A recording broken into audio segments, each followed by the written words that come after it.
This interview is part of the History Heard project. The content of this interview may be used for historical research. However, no part of the video itself may be reproduced without the express written permission of an authorized representative of History Heard or Sid Davidoff.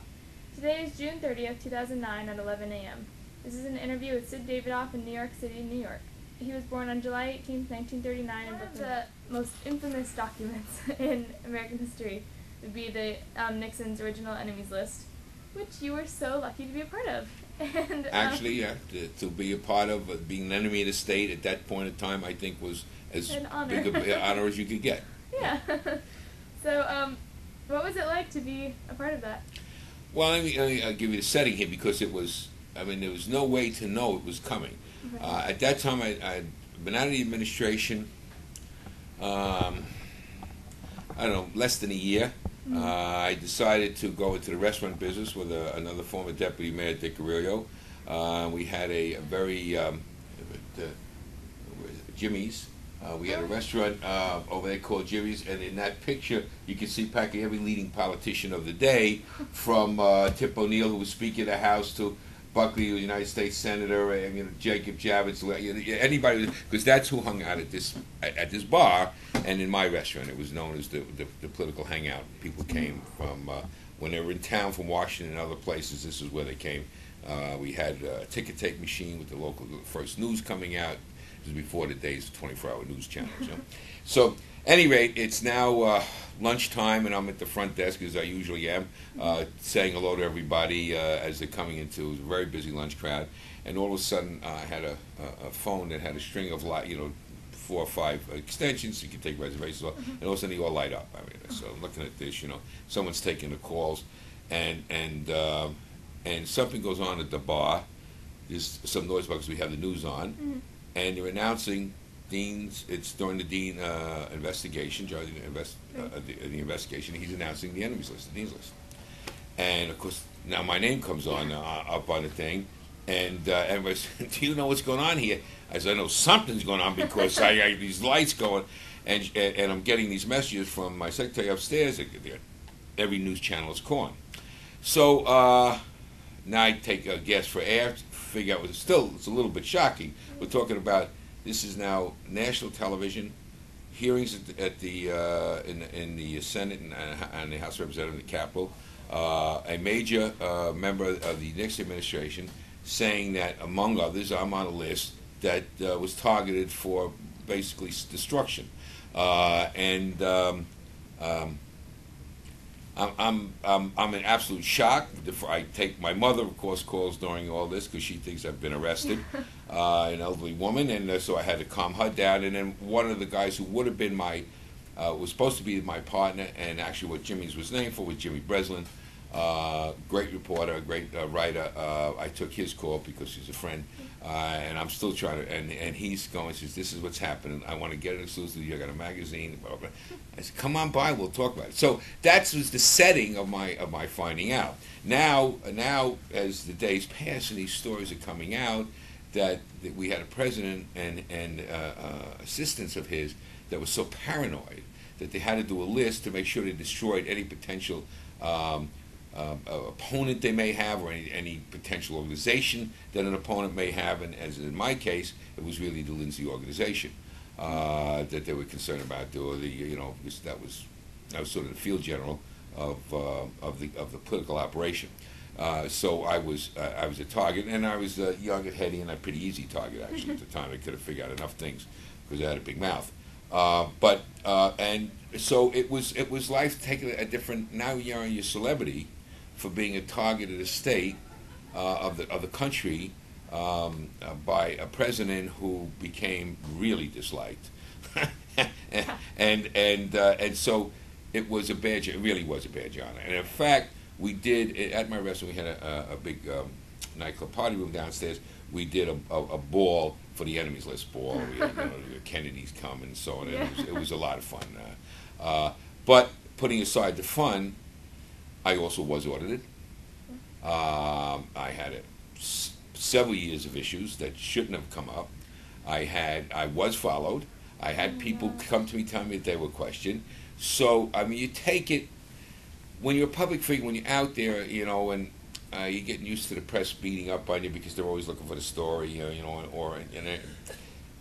unlike a public official, an elected official, where you got to watch every sentence. I didn't have to watch every word of my sentence, but certainly my deeds were always part of the press. So you learn to take things a little bit differently. But it shows you how scary it can be if the government targets you, whether you're a good guy, a bad guy, or anything else. Yeah. There are movies about things where there's government conspiracies and the government is after you, but... I'm a huge believer in government conspiracy. Well, yeah.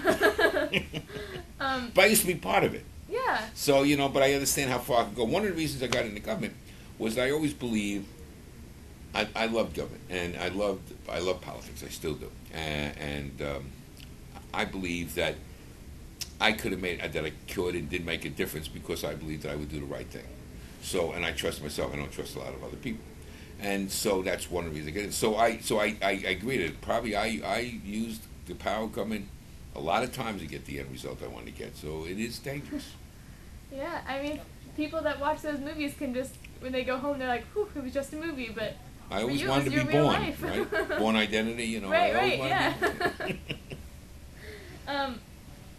So when people now that it's all over. Has anyone from the enemies list ever apologized? Not from the enemies list, from Nixon's administration?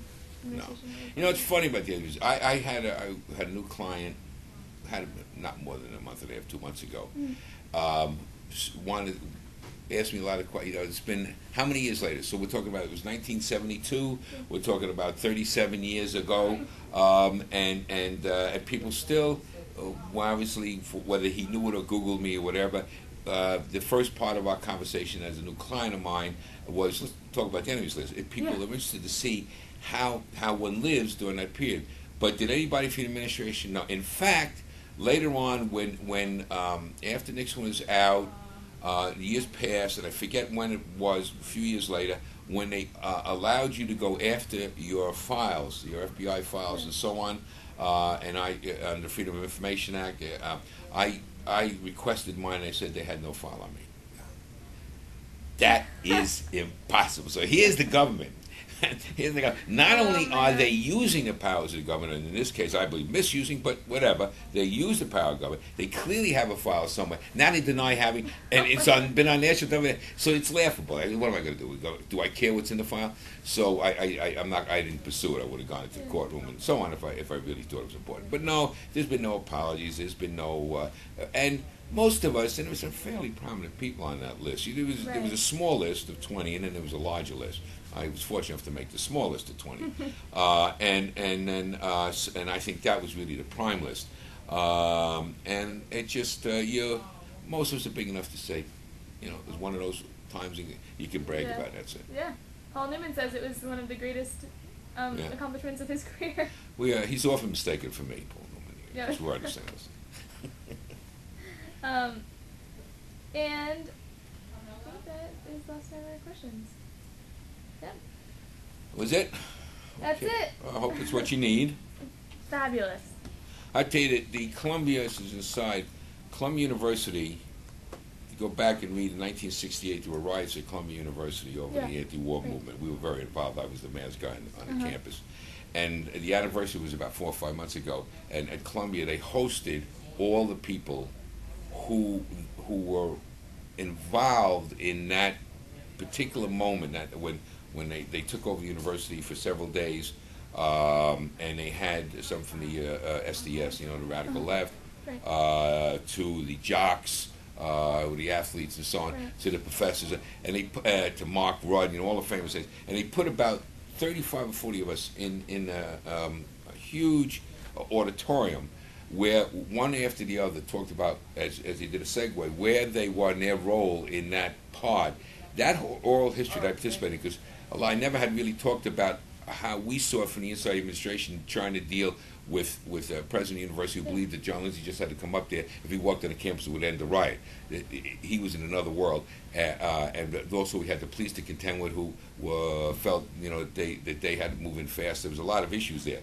And it was one of the most interesting times I've ever spent is to listen to an oral history of everybody who was involved, because it's truly, from everybody's perspective, it's another world. Each one had a perspective. Yes. So the kind of thing you're doing Yeah, is, exactly. I think, is